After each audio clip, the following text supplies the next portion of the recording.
This is Remo here. Greetings to you from monsoon setting Malkangre. It's kind of a bit of a drizzle, which is great, especially since we've been having a pretty bad hot spell like most of India has been having. I hope this morning's devotion would be a blessing for you. And no, I'm not focusing on monsoon, but it's something related to water. This is when Jesus goes on a fishing trip with Peter and his friends. So I'm going to title my devotion this morning as Lessons Learned from a Fishing Trip. A guy was sitting outside a restaurant, and in a small puddle of water he had put a fishing line and he was fishing. And a guy who walks up, a nice good Samaritan like many of us in SV, walks up to him and says, "Why are you standing out and fishing? Let's go grab you a meal." So he takes him into the restaurant, gives him a meal, and then he's curious as to what he was doing there and if he actually caught any fish on the street puddle. So you ask him, "How many fish have you caught so far in that puddle?" And he says, "You're the third." So that's not the kind of fishing we are talking about. I'm talking about the fishing that's there from Luke chapter 5, when Jesus calls his first disciples from a fishing expedition that he takes them on. There are a few lessons we learned from that fishing experience, and if you want the reference, it's from Luke chapter 5 verses 5 to 12. That's where the whole passage is that you would be looking at. First lesson we learned from that is we see that in verse 2, "And he saw two boats standing by the lake, but the fishermen had gone from them and were washing their nets. Then he got into one of the boats, which was Simon's, and asked him to put out a little from the land. And he sat down and taught the multitudes from the boat." Lesson number one, when Jesus gets into Simon's boat, there is no application for use of facility made. There is no request for saying, "Can I have your boat?" There is no permission sought. Jesus just gets in the boat and tells him, "Take me a little in so I can start teaching." Lesson number one, my dear brothers and sisters, if you think you owned anything, if you think anything that you had is yours, your wealth, your position, your family, your children, here is a shocker. None of that belonged to us. We are but stewards for a particular period of time that the Lord has given us that. And so we need to be wise stewards for it. So if Jesus needs them and God needs them, we'll just take them. Whether it's your money, whether it's your friends, whether it's your family, whether it's your position. If Jesus needs it, he takes it.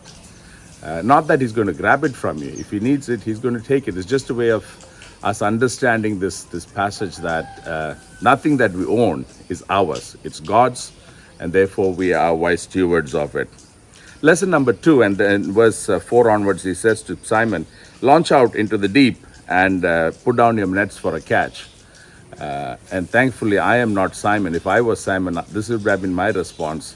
My response would have been, "Jesus, we know you're a great teacher. All that is fine. We're hearing a lot of stories about you. But here's a little bit of a catch. You're a carpenter. I'm a fisherman. I know my job. And I have been fishing all night and I haven't caught any fish. And you're as a carpenter coming and telling me to put out a net to catch a fish." That would have been me. And thankfully, I'm not Simon Peter. Simon Peter's response was,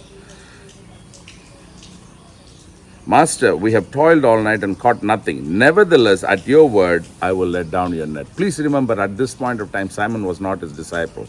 Simon was not responsible to Jesus by any stretch of imagination. He had realized that Jesus was a good man who was something important, or probably his realization was that he was God himself. And therefore, when he says, "Because you are saying, even though you are a carpenter, I will put out my net." Lesson number two, God requires our implicit obedience.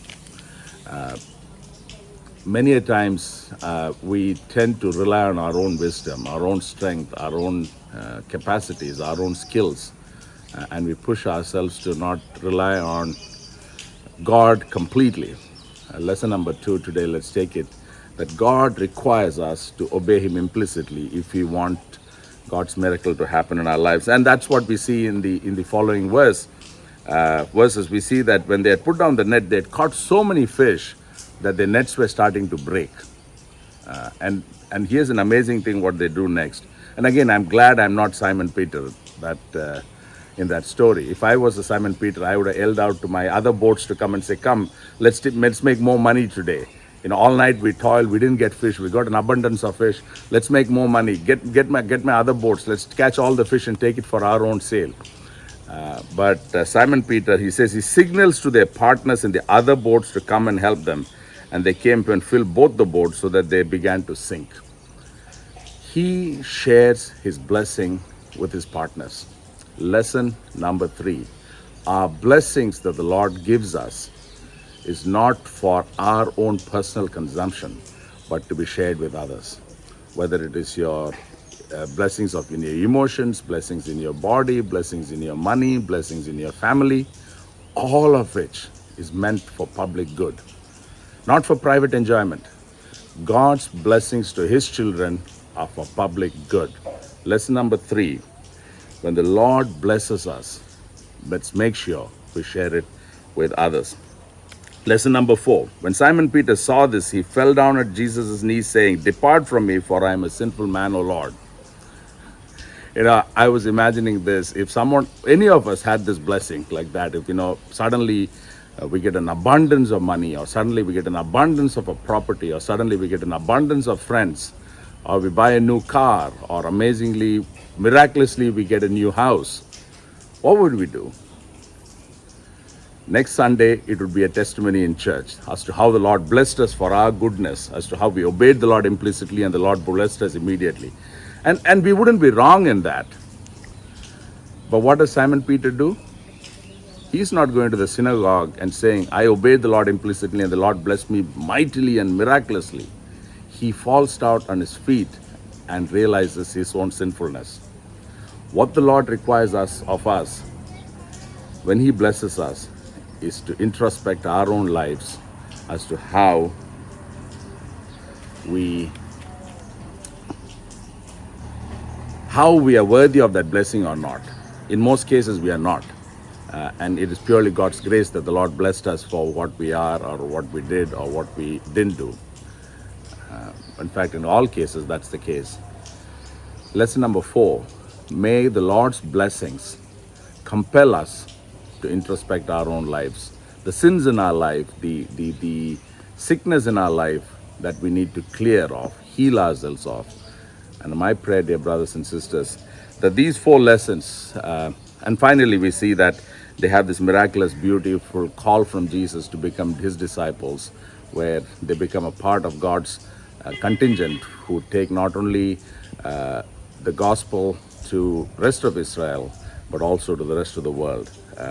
It's in that complete surrender to the Lord. It's in that complete restoration of your joy and restoration of your life in the Lord, and complete surrender, understanding our own sinful nature, is when we become part of God's glorious plan of salvation for this world. So these 4 lessons from this fishing trips, I pray that this will be of use to you. Lesson number 1, nothing that we own belongs to us. God can take it anytime he wants. Money, people, family, brothers, sisters, spouses, children, anything that he wants belongs to the Lord. We are but stewards. Lesson number 2, when God gives us a command, sometimes in the area of our own expertise or area of our own skills, to do something counter-trend and do something very foolish, God expects us to completely and implicitly obey him. And thirdly, when God blesses us, it is required that our blessings are for public good and not for private consumption. And fourthly, when the Lord blesses us, may the blessings compel us to evaluate our life and seek to set right the areas in our life that needs to be set right. And finally, in these following of these principles is where, when we become part of God's amazing plan of salvation, as a part of his message bearer to the world. May the Lord bless us, and may we have enjoying and joyful fishing expeditions, and enjoying God's blessings and restoring our lives to the fullest. Thank you.